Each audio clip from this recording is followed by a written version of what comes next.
இங்க ஒருத்தர் ஆபீஸ்ல லஞ்ச் டைம்ல டிஃபன் பாக்ஸ திறந்ததும் ஷாக் ஆயிடுறாரு. ஏன்னா என்னைக்கும் இல்லாத மாதிரி அவருக்கு பிடிச்சதை செஞ்சு வச்சிருக்காங்க. சாப்பிடுறதுக்கு டேஸ்டா இருக்கவும் மிச்சம் வைக்காம சாப்பிட்டுறாரு. சாப்பிட்டு முடிச்சதும் ஆபீஸ்ல இருக்கிற எல்லாரோட டிஃபன் பாக்ஸ எடுத்துட்டு போறதுக்குன்னு ஒருத்தர் வந்து எடுத்துட்டு போய் அவங்க வீட்டுல கொடுத்துறாரு. ஆக்சுவலா பாம்பே இருக்கிற பிஸில எல்லாரோட வீட்டுல இருக்கிற சாப்பாட்டையும் எடுத்துட்டு போய் டெலிவரி பண்றதுக்கு நிறைய குரூப் இருக்கு. அவங்க மழை வெயில் எதுவா இருந்தாலும் வீட்டுல இருந்து வாங்கிட்டு போற சாப்பாட்டை கரெக்டா யாருகிட்ட டெலிவரி பண்ணணுமோ பண்ணிடுறாங்க. அதே மாதிரி அவங்க சாப்பிட்டு முடிச்ச டிஃபன் பாக்ஸையும் திரும்ப அவங்க வீட்டுல வந்து கொடுத்துறாங்க.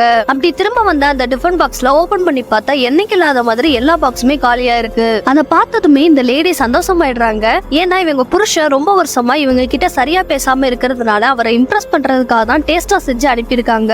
அதை ஃபுல்லா சாப்பிட்டாருன்னு தெரிஞ்சதும் சந்தோஷமாயிடுறாங்க. அன்னைக்கு சாயங்காலம் உங்க புருஷன் வந்ததும் இன்னைக்கு சமையல் எப்படி இருந்துச்சுன்னு கேட்டா எப்பயும் சமைக்கிற அதே காலிஃபிளவர் தானேன்னு சொல்றாரு. ஆனா இவங்க காலிஃபிளவரே அன்னைக்கு சமைக்கல. இன்னொரு பக்கம் அந்த லஞ்ச் சாப்பிட்டவரு அவர் ஆர்டர் கொடுத்த கேன்டீன்ல போய் இன்னைக்கு சாப்பாடு நல்லா இருந்துச்சுன்னு சொல்றாரு. அதை கேட்டதும் அவனுங்களே ஷாக் ஆயிடுறாங்க. ஏன்னா இது வரைக்கும் அவனுங்க சமையல்ல யாருமே பாராட்டினது இல்ல. அதுக்கப்புறம் தான் தெரியுது அந்த லேடி அவங்க புருஷனுக்கு அனுப்பின டிஃபன் பாக்ஸ்ல இத்தனை நாளா இவருக்கு போயிருக்கு. இவருக்கு வர வேண்டிய காலிஃபிளவர் தான் அவருக்கு போயிருக்கு. சோ இத்தனை நாளா என் புருஷனுக்கு அனுப்புறதுதான் தெரியாம உங்களுக்கு வந்துருச்சுன்னு சொல்லி ஒரு லெட்டர் எழுதி அடுத்த நாள் டிஃபன் பாக்ஸ்ல அனுப்புறாங்க.